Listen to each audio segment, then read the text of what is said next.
Oi, oi, eu sou a Adriana do Redatora de Merda e hoje é dia de uma boa dose de morbidez atrelada a uma ótima pesquisa histórica que eu vou falar sobre O Restaurador de Rostos, escrito pela Lindsay Fitzharris e publicado pela editora Intrínseca. Um livro que vai abordar os avanços das técnicas de cirurgia durante a Primeira Guerra Mundial. Caso você tenha interesse na leitura, eu vou deixar um link para compra aqui embaixo. Está disponível tanto na edição física quanto digital. Esse é um assunto que me interessa profundamente, desde pequena.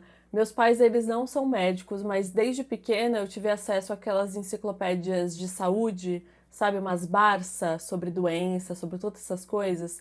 E eu desenvolvi um fascínio genuíno pelo funcionamento do corpo, pelo seu apodrecimento também, e pela história da medicina, da cirurgia e todos esses conceitos acerca de vida e morte. Por isso que eu criei o Dose de Morbidez, que é uma playlist aqui do canal com dicas, obras que abordam assuntos considerados sinistros ou trágicos. Se você gosta desse tipo de conteúdo, deixa um like no vídeo, se inscreve no canal se não for inscrito e pode me acompanhar nas redes sociais, que é @dricheck em qualquer uma delas. A autora premiada, a Lindsay Fitzharris, é doutora em História da Ciência e da Medicina. Ela tem várias criações e artigos. Eu já tive contato com o trabalho dela, com o incrível Medicina dos Horrores, que inclusive eu já fiz um vídeo aqui só sobre ele, anos atrás, eu vou deixar linkado também. O Restaurador de Rostos apresenta a história real de Harold Gillis, um cirurgião que reconstruiu a face de soldados feridos da Primeira Guerra Mundial e fundou a era moderna da cirurgia plástica. O preconceito e a aversão aos soldados desfigurados era imenso. Eles eram escondidos do público, se mantinham reclusos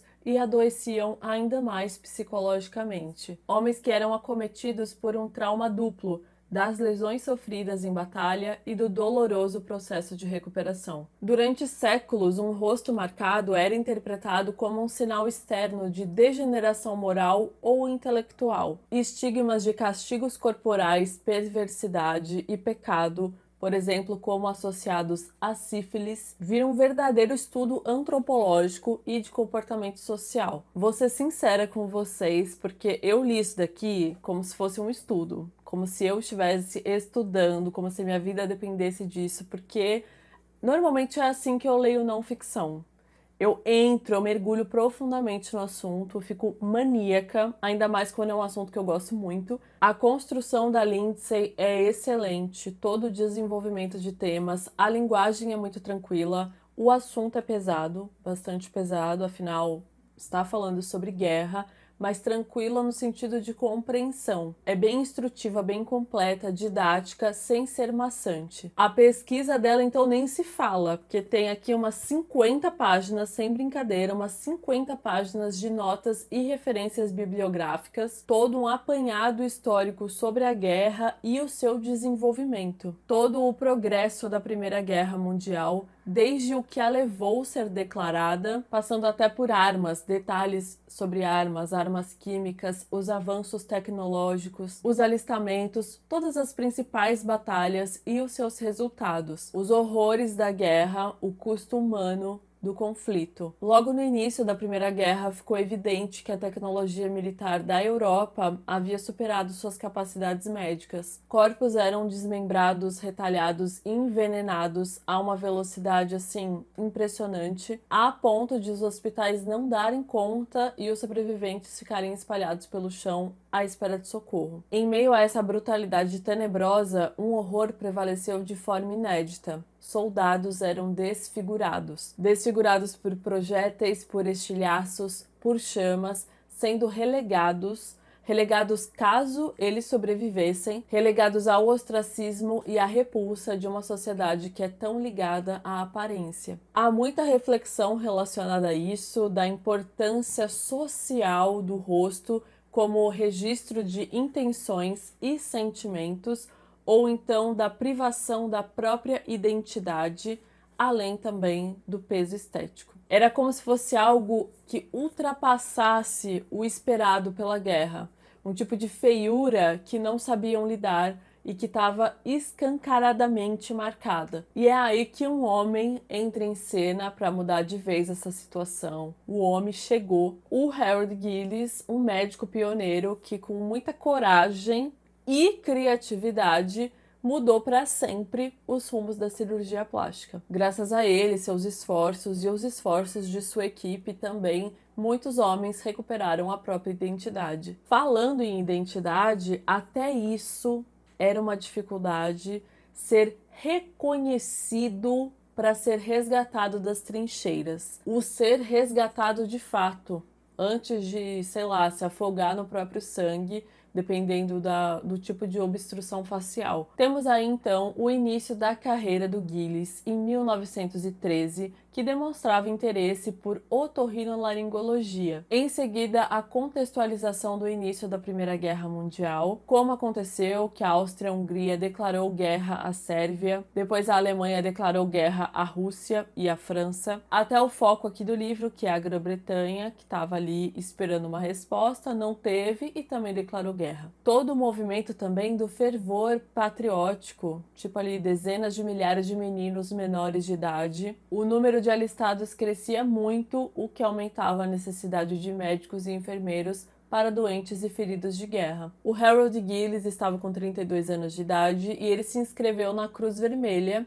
E ele foi convocado em janeiro de 1915. E aí realmente acaba sendo uma grande aula de história com toda a evolução da guerra até o seu fim. Fatos, notícias de imprensa, todo o progresso aí da medicina, da cirurgia, também com contexto de diários, né, principalmente dos médicos que registravam tudo. Registravam descobertas, procedimentos, casos. E é por conta de um dentista chamado Valadier, que assim, o cara é brabo, que a carreira do Gillis acaba tomando um rumo inesperado. Ele mostrou para o Gillis o valor da odontologia para a prática de reconstrução facial, que na verdade é muito necessária, e também demonstrou o poder transformador da cirurgia plástica, que até então não tinha uma preocupação muito estética por parte dos profissionais. Era apenas funcional. E além de tudo isso, muitas curiosidades, porque todas as coisas que vão acontecendo, de acordo com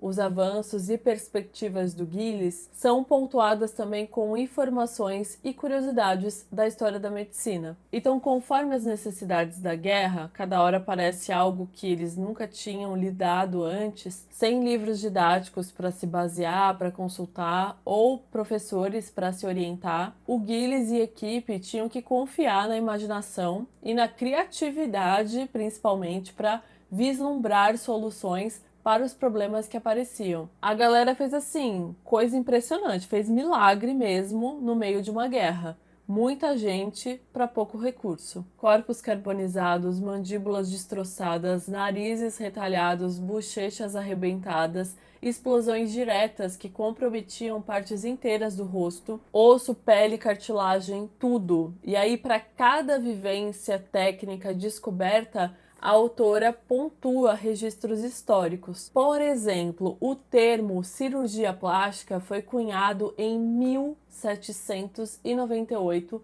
por um cirurgião francês. O primeiro enxerto ósseo, que é ali um transplante de pedaços de osso, foi feito em 1668, caso de um cirurgião russo que havia reparado um defeito no crânio de um soldado, implantando no local um fragmento de osso de cachorro, algo que a igreja considerou profano, né, acabou excomungando o soldado. E aí, quando o homem foi tentar reverter o procedimento, ele não conseguiu. Ele descobriu que o osso natural havia crescido ao redor do enxerto. Mais uma aqui, o tratamento de queimaduras foi descrito pela primeira vez no papiro, um texto médico egípcio datado de 1550 a.C.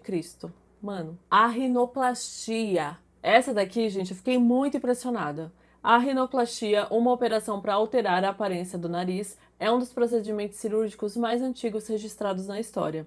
Por volta de 600 a.C., até me desencostei aqui, o cirurgião indiano Sushruta desenvolveu um método de reconstrução nasal cuja versão é usada até hoje. Gente, 600 a.C. O povo estava fazendo rinoplastia. Uma das primeiras menções à cirurgia de pálpebras remete ao século I depois de Cristo. E em 1818, um cirurgião alemão cunhou o termo blefaroplastia. Essa palavra aqui é um trava-língua, para se referir a um procedimento destinado a reparar certas deformidades nas pálpebras. E só mais uma que eu vou citar aqui no vídeo: a primeira transfusão de sangue registrada ocorreu em 1666. Um médico inglês transferiu sangue de um cachorro para o outro. Uma coisa que é bem desgraçadora aqui, entre tantas, né, era o medo que os soldados, os pacientes tinham de melhorar. Porque quanto mais cedo eles se recuperassem, mais rápido eles voltariam para o campo de batalha. Então isso virava até um impasse para a equipe médica ver o que estava acontecendo. Uma tristeza horrível, né, que é a guerra. E aí, assim, é tragédia em cima de tragédia, porque logo depois da Primeira Guerra teve a gripe espanhola, que foi de 1918 a 1920, um vírus letal, maldito, coisas de assim, às vezes a pessoa tá bem de manhã e morrer à noite. E aí mais pra frente teve o quê? A Segunda Guerra Mundial, que foi de 39 a 45. O Gillis permaneceu em atividade, trabalhando, se dedicando e estudando, publicando artigos. E além de reconstruir rostos, o Gillis também vinha realizando construção genital de soldados feridos durante e após a Segunda Guerra Mundial. Olha só, em 1949, o Gillis se tornou o primeiro cirurgião a completar uma faloplastia bem-sucedida em um homem trans. Faloplastia é a reconstrução peniana.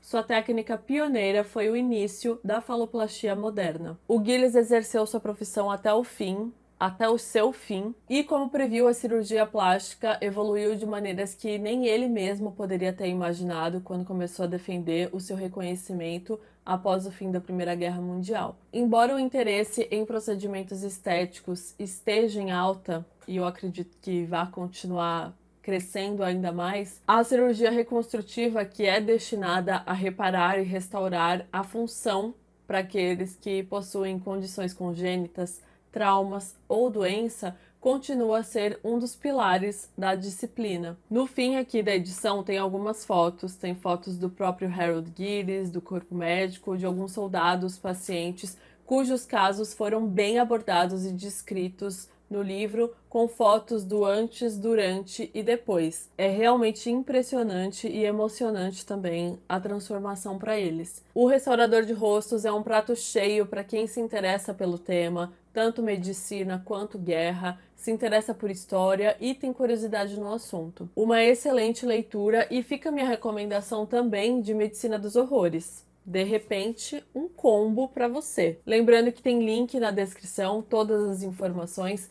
Não esquece de me marcar nas redes sociais se você for ler, que eu adoro acompanhar. A gente continua conversando nos comentários. Um beijo e até a próxima.